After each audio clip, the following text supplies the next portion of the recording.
Hello and welcome back to my channel.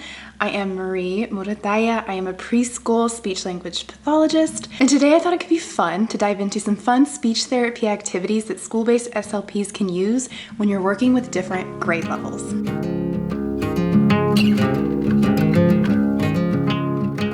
So the way I want to do this is give you one activity that you can focus on this week, depending on whatever grade level you're working with.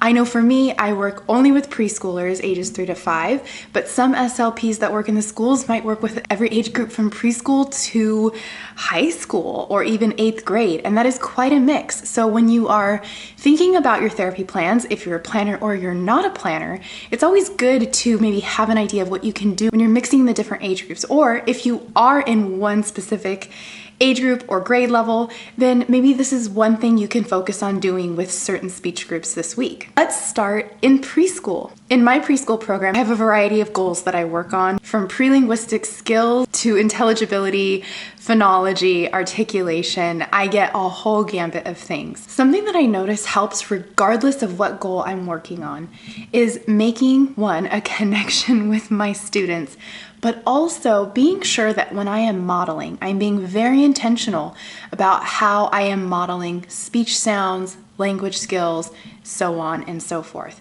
So for instance, in your speech therapy activities this week, maybe something that you can be more mindful of is how you are modeling speech sounds. What are you doing to encourage imitation, to encourage elicitation of appropriate placement? If you're thinking about a language goal, what are you doing to elicit that appropriate imitation or imitation in general? Something that I always encourage my grad students, my SLPs, teachers that I work with, and parents in IEP meetings, I might give this tip, is to hold any items close to your mouth. Now, number one, actually, before you do this, is get on the child's level. My preschool students are little, they're shorter than me, so if I'm standing up to go get them for a speech session or to interact with them in any way, it's going to be an interesting dynamic, and the communication's not going to flow as easily, and that connection won't be established, or it won't be maybe maintained in that moment. So the first thing you want to do is get at their level, meet their eyes. Now, if you have a student that maybe doesn't enjoy eye contact, it's still appropriate to be down at their level. You're not forcing eye contact, but you're giving those opportunities for when you are meeting their gaze to be modeling things and encourage that imitation and that reciprocity. So if I'm doing bubbles with my student, and that's our activity that we're doing, whether it's in between speech trials, whether it's helping, you're working on I want more, I'm all done, again, holding things close to your mouth while you're modeling the words is always going to be helpful. And you can do this while you're modeling the sign as long as your hands are free. But if I'm signing more bubbles, this is close to my mouth, it's close to my face, so we can see all the different ways that I am communicating, and that can be imitated. And then that also works if you're working on speech sounds. Maybe you picked "buh" because you're doing bubbles, and so you can be modeling that sound with your lips together and giving kind of those like nonverbal cues, right? I'm not saying put your lips together, but I'm showing. And that's really important when you're working with little ones, the showing part, because that repetition just sinks into their brains, they soak it up, and before you know it, they're starting to do it a little bit more naturally, or maybe they're even thinking about it a little bit more. So there's your hot tip for preschoolers this week. Hold your things, whatever it is, close to your mouth when you're modeling anything. Before I worked in preschool, I worked with elementary school age students, so ages transitional kinder through 5th grade. Before that, I did my internship in middle school. And then I also did some undergrad hours in high school. So I do have a variety of knowledge, even though some of it is very far back in my memory now. Let's talk about elementary school age students. This is where if you work mainly with TK through 5th, you're gonna have a variety of activities, age groups, all of that. So it's always good if you're picking one or two things to be intentional about to make sure that you feel confident modifying and adapting as you go with your students, and obviously tailor it to their individualized goals. Something really fun I found when I worked with my elementary school students, because one, I was working with a lot of different age groups in a day, but two, I was at multiple sites, so it was really hard to bring materials everywhere. I got really into low prep activities, sometimes no prep activities, things we can do to promote more of the interaction and the connection. And something that was really fun, I used a little bit of my improv brain for this one, is the storytelling activity where you can create stories with your students. And the fun thing about this is you can have a story where you work with your transitional kindergartners and it's super simple and silly and fun and based on their realm of knowledge. And you can do this also with your 5th graders and make it goofy and do like a Mad Lib style. So what you do, let's say you're working with a group of 3 to 4 students, and let's pick like a 3rd grade age level. What you can focus on is the narrative structure of a story. Now, you want to give each student a little bit of background. You say, we're going to create a story. Let's talk about what it should be about and let them decide what the title is. Make sure that you're focused on a who, a what they're doing, and maybe where they are. Give them kind of that structure so that way they know what elements to add into the story. And of course, you can be a part of it too to keep things going. You're the moderator. And as the story goes, maybe you're writing keywords down on a board, like a whiteboard if you have access to one, maybe on a notepad, and then you guys can all talk about it after to answer WH questions and yes/no questions. So it might go something like this. Sally bought shoes, right? The who, the what she did, and maybe something that was important about that, she bought shoes, is incorporated. And then in the story, they each can take a sentence depending on how you want to structure it, or they can each take one word and it would start like once, and then upon, and then another student has a, and then another student has time, and you kind of just go around until you feel a good enough story has been developed, right? Maybe Sally bought shoes, she went and got ice cream, she slipped on her ice cream, like whatever it is, it can be super, again, tailored to the age group that you have. And then they're working together, maybe if they have narrative structure goals, maybe if they have speech sound goals, right? You're telling them try and come up with words with your specific sound in it.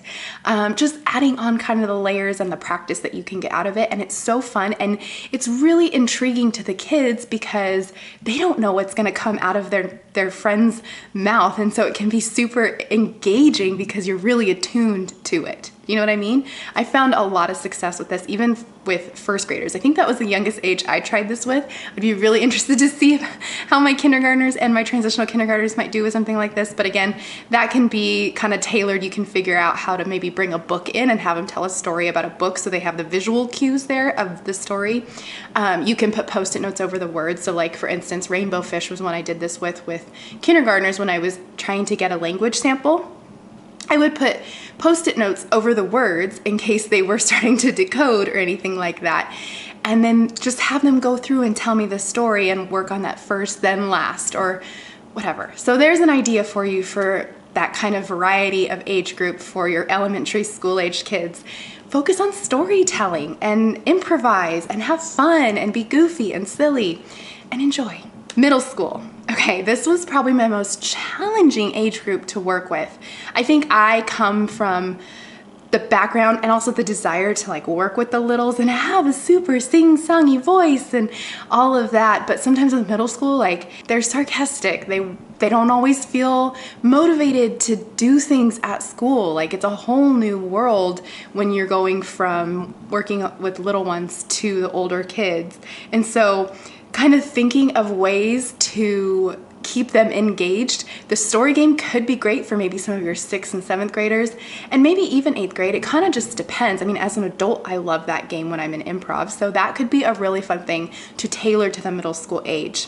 But something that I found to be very, very fun when I worked with middle school, again, taking an improviser's brain and putting it in the middle school, was letting the kids create their own board games. So something I would do, we did have a whiteboard during my internship, a big wall whiteboard. And so I would just draw like a Candyland board essentially. But then the kids got to come up with the ideas of what each square should be. Back to spaces, jump forward. They got to decide the theme of the game. And then you get these big dice, and I will insert a picture here for you so you can see what I'm talking about. And the kids are getting to play their own game. And maybe at the end, you know, with middle school, sometimes you do use more of those prizes. You might have a pencil or a candy or whatever if that's what your groups need. But I thought that was always a fun way because they kind of understood, okay, we're making a game. We've played board games before, but this is our own. We're not coming in and playing Candyland like we did in elementary school. We get to come in and make up our own board game. And kids, like, you know, if they're into Minecraft or different things like that might be able to help draw the themes and get that buy-in and that motivation. So that was always something fun. And then you can work on, when they're building the game, you know, work on maybe if it's narrative structure again. You know, we can't go back 2 spaces in the first spot. First, we need this. Next, we can think about this. And it kind of helps bring in those higher level concepts. Some of that executive functioning and that planning is there too. So that could be really fun. And it was really fun when I did it in middle school. I had to beg my supervisor to leave it up on her board. Like, please don't let anybody erase this because the kids love it. And we did, we enjoyed it. Another thing about that too, make sure you have magnets for the pieces, because that's something I used as well, like different colored just magnet tiles that then they can move their pieces. And they loved that because then, like, middle school, just like preschool, like, we need movement. We can't be sitting at a table. That's literally what these kids are doing the majority of their day. They're sitting in class. And so the ability to get up and move their pieces was really fun for them. Another tip about middle school, when I think about that too, I wouldn't require my kids to sit at the table. Like, I would ask them, do you want to sit on the floor today? Like, should we stand and do the whiteboard game? Like, different things. So be mindful of that. These kids are sitting all day long, and in middle school, they're sitting a little bit longer than they were in elementary school. There's less time for breaks and recess and things. They do have PE, but still, like, keep them moving, keep them engaged. We can still let them lead. We can still, you know, kind of take in those things that we work on with elementary and preschoolers. We can bring them into the middle school realm as well. We just have to be mindful of it. Okay, high school. This is one I had to chat GPT a little bit to kind of come up with some ideas and, like, get back into that, like, okay, when I'm working with high schoolers, what could we do? And then I saw this idea and I was like, I kind of remember when we did that with our high schoolers when I was doing my undergrad hours. You can do a debate, like a discuss and debate team type of thing. And so I remember being doing my undergrad hours in our speech room at the high school, and we brought in a group of kids that really liked playing a variety of games. So, like, we could never decide if we should play apples to apples, if we should play 5-second rule. Like, they couldn't decide because they would always argue about what game was better. And so we would just let that be the session, like talking about why the games were better than the other games. Why not make that a speech session, like a debate team? There's so much language and thinking, and again, that executive functioning and planning, like, there's so much that can go into creating the story for why your thing is better. And they get to come up with the topic. You know, what are we debating about today? Are we debating about why we should wear hats in school? And like have a pro and con side? Are we debating about why we should play 5-second rule versus apples to apples? Like, I thought, oh yeah, that was so fun. And again, it's something as a speech pathologist, like, I would have fun kind of moderating too.